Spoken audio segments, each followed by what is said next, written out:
Guillermo Moreno es abogado de profesión y oriundo de Sabaneta en Santiago Rodríguez. Desde su juventud se integró a movimientos que lucharon por las libertades públicas y los valores democráticos en el gobierno de los 12 años de Joaquín Balaguer.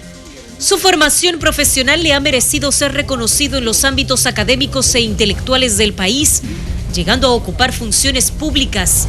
En agosto del 1996 fue designado Procurador Fiscal del Distrito Nacional, donde permaneció hasta el 27 de septiembre del 1997. De su gestión se destacan aspectos importantes que incluyen su esfuerzo por modernizar y adecentar el Ministerio Público y una decidida lucha contra la corrupción. Así lo confirman quienes le acompañaron en la Fiscalía para ese entonces. Sus aspiraciones presidenciales se materializaron por primera vez cuando en el 2007 fue presentado por un conjunto de fuerzas políticas. En el 2008 se postuló como candidato a la presidencia por el Movimiento Independencia, Unidad y Cambio Miuca.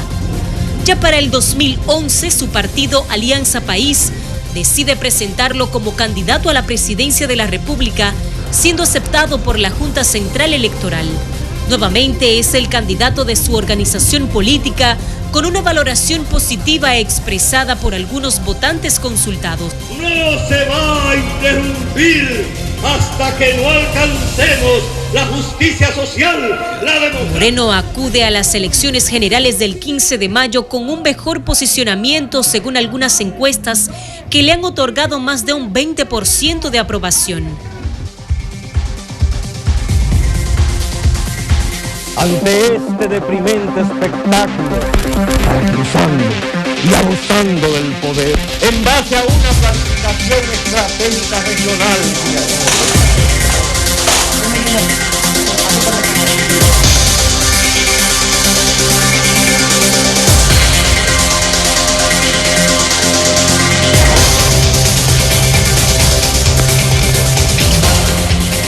Guillermo Moreno, abogado y político. En febrero del 2011, la Asamblea Eleccionaria de Alianza País decide presentarlo como candidato a la presidencia de la República, obteniendo el 1.75% de los votos, siendo el partido independiente más votado por encima del Frente Amplio y la APD.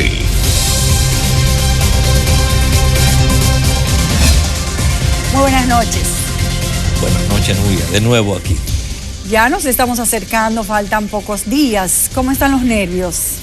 Bueno, están tensos, porque después de un proceso tan intenso, de tanto trabajo por todo el país, tener que reunirse con mucha gente, compartir, reaccionar, son los momentos finales. El cansancio uno lo siente después, pero ahora uno siente que tiene los nervios en tensión. Ya ha participado en 3 elecciones. ¿Ha habido alguna diferencia de esta con las otras? Bueno. ¿O mayor experiencia por parte de usted? Sí, mayor experiencia, pero esta tiene la particularidad de que al ser congresuales, al ser municipales y nacionales, ha supuesto diferencias en términos de que somos muchos dentro de Alianza País los que estamos participando. Anteriormente, todos estaban enfocados en la candidatura presidencial. Ya, y esa es la gran diferencia. Sí, es una diferencia. Más trabajo, más polémicas, más difícil de conseguir hasta los candidatos. Sí, pero también ha sido de mucha ayuda, porque un poco actúa la mano invisible, es decir, cada quien está luchando por su propia candidatura también. Ya. Está haciendo un esfuerzo específico en su territorio, en su familia, en su comunidad. Que multiplica los esfuerzos. Y entonces esa sumatoria nos ayuda a todos. Vamos a ver la propuesta 2016 del doctor Guillermo Moreno. Vamos a esquematizarla por renglones y comenzamos con educación. Propuestas de Guillermo Moreno en el ámbito educativo. Reorientar la inversión del 4%. Garantizar una educación integral y de calidad. Armonizar la educación superior con el plan de desarrollo. Aumentar la inversión en la educación superior. Desarrollar el nivel técnico superior. Impulsar la investigación. En educación, ¿cómo pretende usted reorientar la inversión del 4%? Lo primero es que es necesario insistir. Si no invertimos en educación, si no damos el salto en la educación, no hay posibilidad de desarrollo económico en este país y no hay posibilidad de fortalecer la democracia. Necesitamos, por tanto, la educación, no solo por la educación misma, sino también porque nos abre la puerta del desarrollo y de la propia democracia. Pero ¿cómo reorientar? ¿Es que usted considera que no ha sido efectivo el 4%? ¿Cómo se ha enfocado? El 4% ha estado centrado en la construcción de escuelas. Y nosotros decimos, no es que no haya que construir escuelas, no es que no sea importante construir planteles, claro que sí, pero eso no es suficiente. Y se ha convertido la construcción de muchas de estas escuelas en un nuevo escenario de corrupción.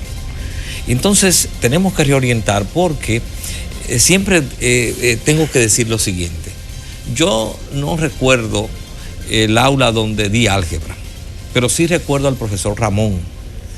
Lo recuerdo tanto que aunque di álgebra en el año 71, todavía recuerdo la definición de álgebra. Es la rama de las matemáticas que estudia las cantidades del modo más general posible. Es decir, lo que nos impacta en la educación, la clave del proceso educativo, entre otras cosas, es el docente. Entonces hay que invertir en la capacitación del docente, hay que invertir en mejores condiciones para el docente. Ese es un aspecto. Pero también la escuela no es solamente paredes y aulas, la escuela es laboratorios.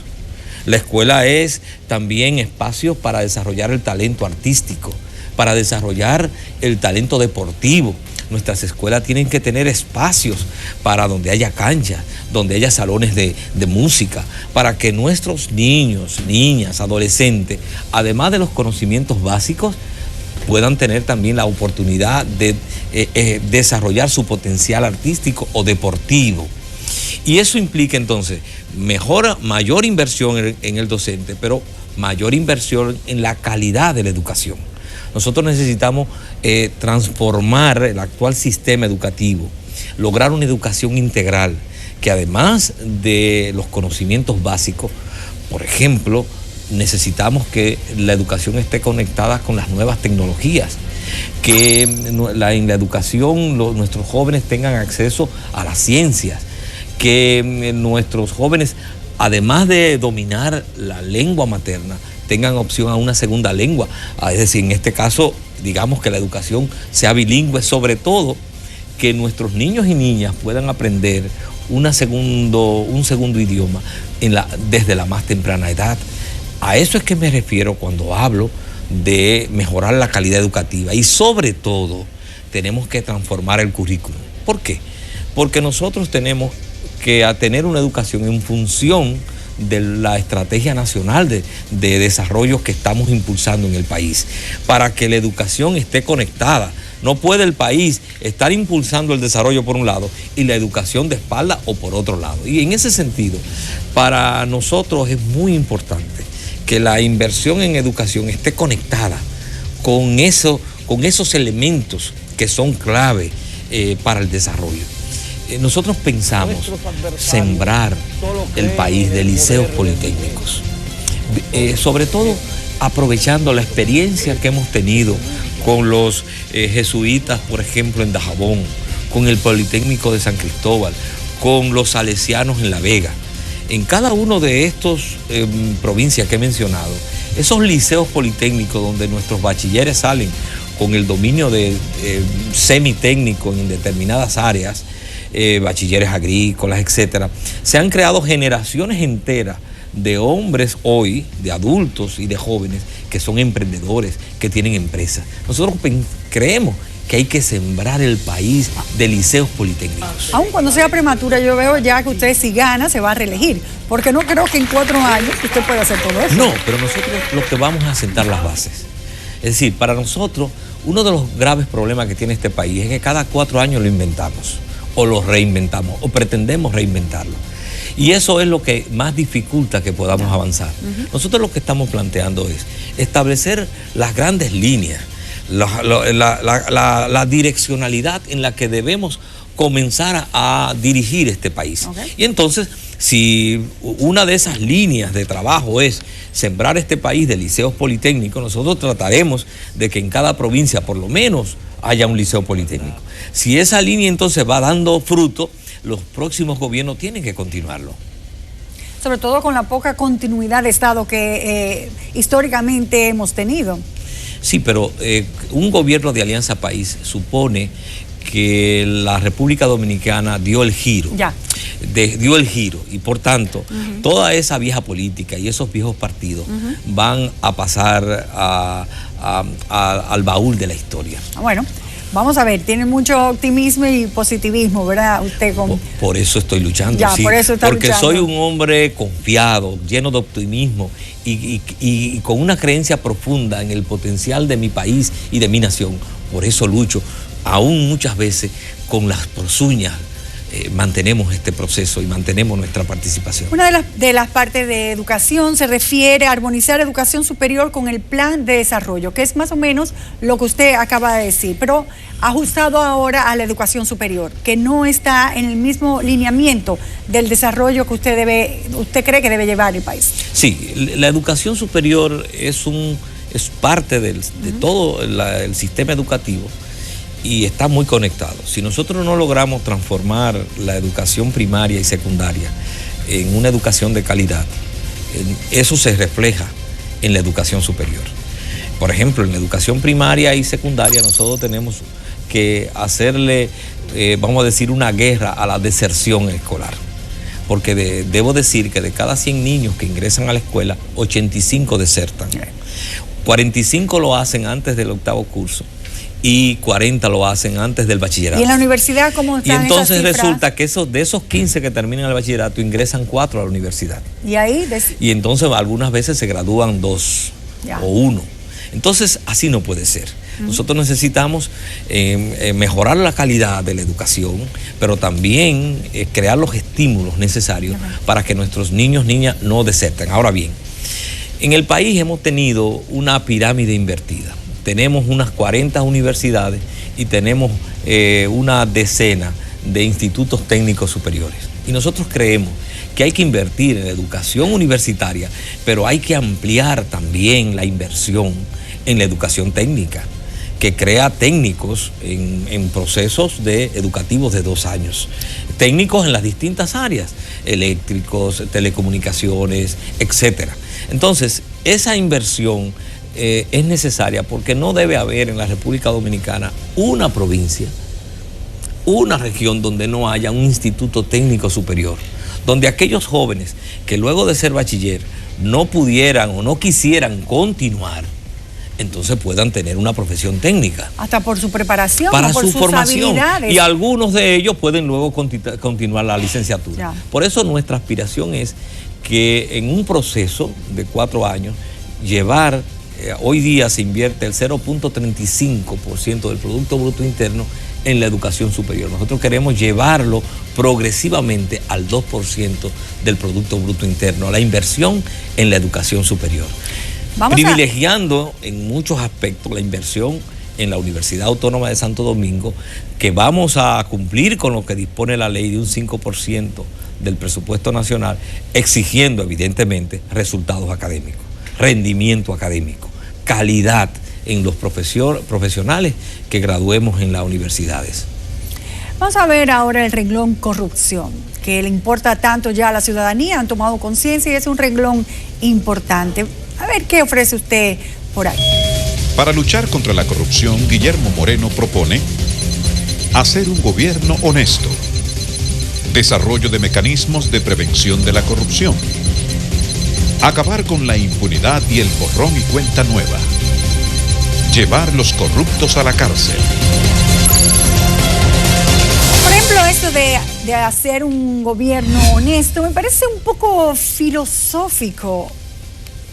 No, lo que pasa es que nosotros hablamos de la lucha contra la corrupción y la regla debe entrar por casa.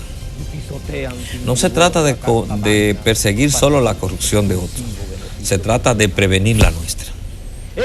Y por eso nosotros hemos dicho Por ejemplo, ningún senador, ningún diputado nuestro puede aceptar el barrilito ni el cofrecito. Es más, tiene que firmar un compromiso ético cada uno de nuestros candidatos, porque nosotros no podemos estar viendo la paja en el ojo ajeno y no la viga que pudiéramos tener. Tenemos que prevenirla. Un gobierno honesto implica, vamos a hacer un esfuerzo desde la presidencia de la República hasta el cargo más simple para manejar con transparencia y con pulcritud los recursos públicos. Tenemos que manejar los recursos públicos como si lo hubiésemos producido con nuestro sudor, con sudor de nuestra frente. Porque si es verdad que el funcionario público no es el que produce esos recursos porque los obtiene por los impuestos, un ciudadano lo produjo. Y hay que manejarlo con pulcritud. Y por eso he dicho, el que pida en mi gobierno soborno o acepte comisiones, de su despacho lo mando a la cárcel. Hay que cumplir de manera estricta, de manera pulcra, y el manejo de los recursos públicos. Ahora bien, ese es un aspecto. Junto a eso, nosotros tenemos que acabar con el borrón y cuenta nueva.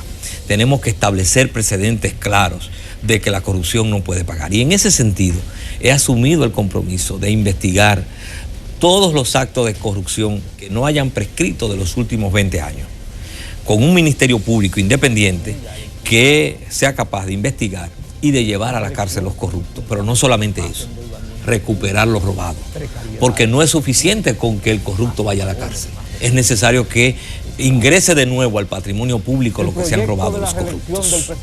Y en ese sentido también nos disponemos y nos proponemos impulsar leyes, como por ejemplo hacer imprescriptible el acto de corrupción. No debe prescribir la corrupción, porque nadie que se enriqueció con dinero del Estado, con dinero público, dinero del contribuyente, no debe tener paz para luego disfrutarlo.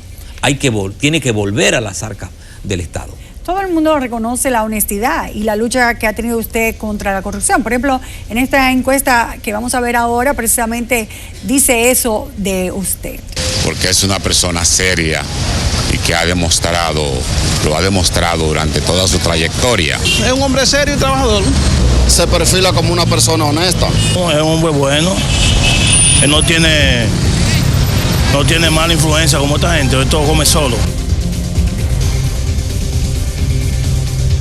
Como pueden ver, todo el mundo que fue encuestado establece de que es un hombre honesto. Y todo el mundo con el que yo hablo dice que quiere un gobierno honesto. ¿Por qué no ha ganado las elecciones entonces?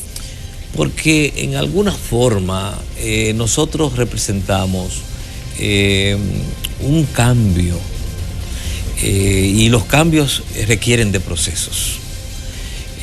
Porque los que hoy hasta ahora han manejado el poder han utilizado muchos mecanismos, el asistencialismo, el clientelismo, generan la pobreza para luego tratar de suplir esa pobreza que ellos mismos causan. Y todo eso crea condicionamiento. Nosotros tenemos también que participar en un proceso electoral en la mayor inequidad. Mientras otros manejan millones de recursos para decir sus mentiras y sus engaños, nosotros tenemos con nuestras propias uñas que poder llevar nuestro mensaje.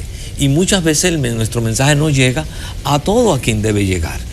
Y entonces todo eso implica un proceso. Ahora bien, lo importante en esto es que el tema de la corrupción se ha posicionado como un tema ya sensible a la población. Ya la gente no ve la corrupción como algo que les es extraño, sino que se da cuenta que muchos de los derechos por lo que es privado, de que muchos de sus derechos a la educación, a la salud, precisamente no tiene acceso a ellos porque hay un corrupto que se está robando su dinero.